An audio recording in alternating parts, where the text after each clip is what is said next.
wafdi uu hogaaminayay taliyaha ciidanka dhulka ee xoogga dalka Soomaaliya ayaa maanta soo gaaray degmada Baardheere ee gobolka Gedo. safarka uu maanta taliyaha ciidanka dhulka uu ku soo gaaray degmada Baardheere waxa ku wehelinayay gudoomiyaha maxkamadda sare ee ciidamada qalabka sida xeerlaaliyaha guud ee ciidamada qalabka sida taliyaha qaybta 43 ee ciidanka xoogga dalka Soomaaliya ee deegaanada Jubbaland iyo sidoo kale saraakiil ka tirsan ciidamada xoogga dalka Soomaaliya. wafdiga ayaa markay soo gaareen garoonka duyuuradaha ee degmada Baardheere waxay islaan sharaf ka qaateen cutubyo ka tirsan ciidamada xoogga dalka Soomaaliya kuwaasi oo loo diyaariyay soo dhaweyntooda. soo dhaweyn iyo salaan kadib wafdiga ayaa loo gudbiyay gudaha degmada Baardheere iyadoona ay gaareen aqalka martida ee degmada Baardheere. ugu horeyn markii ay halkaasi gaareen waxa warbaahinta la hadlay taliyaha guutada 10aad ee qaybta 43aad gaashaanle sare Maxamed Cadow Cali Sanka isagoona uga mahadceliyay wafdiga uu hogaaminayay taliyaha dhulka safarka ay ku soo gaareen degmada Baardheere ee gobolka Gedo. maanta inuu soo gaaray degmada Baardheere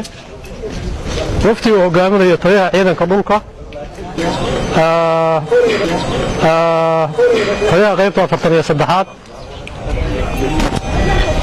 maxkamadda ciidanka qalabka sida aad bay farxad noogu tahay taliya ku soo dhawow Baardheere waxaan kugu soo dhaweynaynaa gacmo furan aad bay xurmo iyo cizi noogu tahay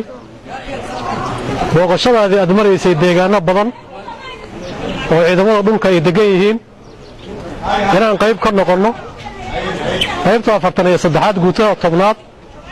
batalyanka halkaan degan ururka 49aad ee gobolka Gedo maanta inaad noogu imaado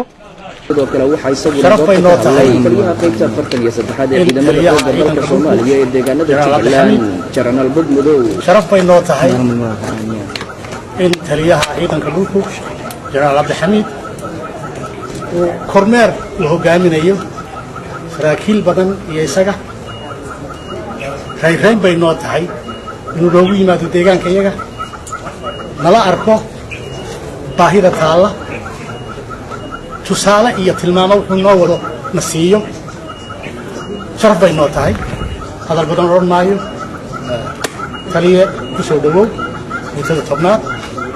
ururka 49aad Baardheere. gabagabadii waxaa hadalka soo xiray isla markaasina goobta ka hadlay taliyaha ciidanka dhulka ee xoogga dalka Soomaaliya sareeyo guuto Cabdixamiid Maxamed Dirir isagoona sheegay ujeedka safarkoodu inuu yahay u kurgalidda xarumaha ciidanka xoogga dalka ay ku leeyihiin degmada Baardheere ee gobolka Gedo. aad iyo aad ugu mahadcelinayaa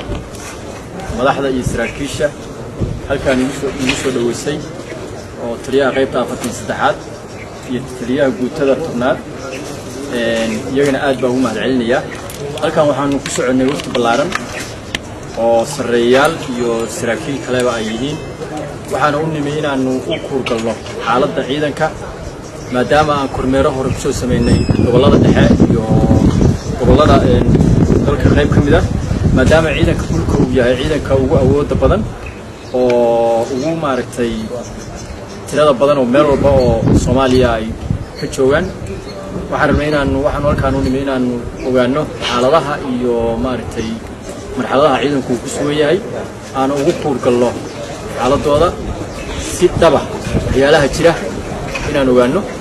haddii Allah awoodda leedmana waxaan samayn doonaa kormeer aan ku tagi doono aniga iyo waftiga ila socda oo uu ka mid yahay taliyaha qaybta 43aad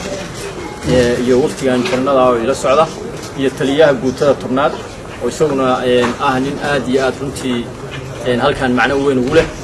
aad iyo aadna ugu soo halgamay dalka. waxaan marka filayaa haddii Allah awoodda leedmo hadeer waa iska hordhac iyo inaan u hambaliyeeyo waftiga iyo ragga soo dhaweeyay saraakiisha aad waxaan u faraxsanahay soo dhaweynta diiran ee sharafta leh oo wanaag ku jira oo nala soo dhaweeyay. si kastaba ha ahaatee wafdigan uu hogaaminayay taliyaha ciidanka dhulka ee xoogga dalka Soomaaliya ee maanta soo gaaray degmada Baardheere ayaa ujeedkoodu u yahay sidii u booqan lahaayeen xeryaha ciidamada xoogga dalka Soomaaliya ay ku leeyihiin degmada Baardheere iyo sidii ay u xallin lahaayeen khilaafka ka taagan degmada Baardheere kaasi oo ku aadan isqabqabsiga dhanka maamulka ah kaasi oo ka jira degmada Baardheere. Cabdirasaaq Al Cadaala, CNA, Baardheere.